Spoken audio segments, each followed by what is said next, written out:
In the heart of medieval France, in the small village of Domremy, a young girl named Joan was born into a world of simplicity and deep faith. Joan's early life was humble, her days filled with the rhythms of rural life, tending sheep and learning the ways of her devoutly Catholic family. Yet, even as a child, Joan possessed an unshakable faith and a deep connection to the divine, often spending hours in prayer and contemplation in the village church. Around the age of 13, Joan's life took an extraordinary turn. She began experiencing visions and hearing voices which she attributed to St. Michael, St. Catherine and St. Margaret. These celestial beings delivered a powerful message to Joan. She was chosen by God to save France from English domination and crown the rightful king, Charles VII. Imagine a young peasant girl, untouched by the complexities of war and politics, being entrusted with such a monumental task. She knew she had to answer the call, however daunting it seemed. Driven by unwavering faith and a love for her country, Joan embarked on an improbable journey that would forever alter the course of French history. Word of Joan's divine mission spread, eventually reaching Charles VII, the uncrowned King of France. Though initially skeptical, Charles, desperate for a glimmer of hope in the face of English advances, agreed to meet Joan. In a private audience, Joan is said to have identified Charles despite never having met him, further solidifying her claim of divine guidance. Donning a suit of white armour and riding astride a white steed, Joan embodied the very spirit of courage and determination. Her presence on the battlefield, radiating an aura of invincibility, inspired the demoralized French troops and instilled fear in the hearts of their English foes.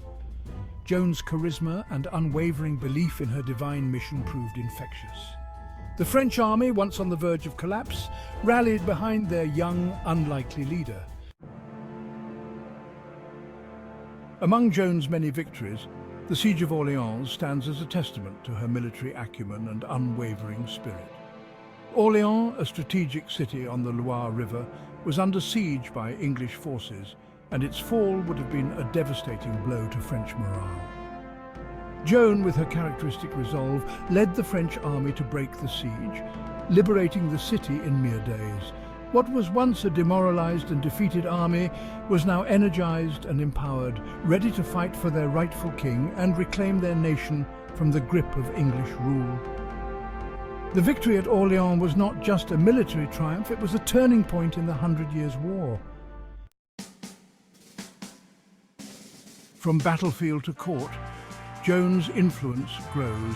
Joan became a symbol of national unity, her faith and courage inspiring the French people to unite against a common enemy.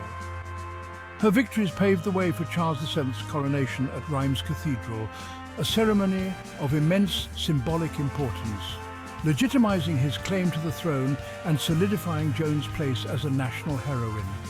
From the bloody fields of battle to the hallowed halls of the French court, Joan's rise from peasant girl to military leader to a figure of significant political influence is a testament to her spirit. Yet, even as she basked in the glory of victory, Joan knew her mission was far from over. The war was not won, and treacherous forces within the French court plotted against her, threatened by her growing influence. Betrayal, trial and martyrdom, a saint's sacrifice. Tragically, Joan's meteoric rise was followed by a swift and brutal downfall. Captured by Burgundian forces allied with the English, Joan was handed over to her enemies. Subjected to a politically motivated trial orchestrated by English-backed authorities, Joan faced accusations of heresy and witchcraft. Despite facing relentless questioning and intimidation, Joan remained steadfast in her faith and her claims of divine guidance.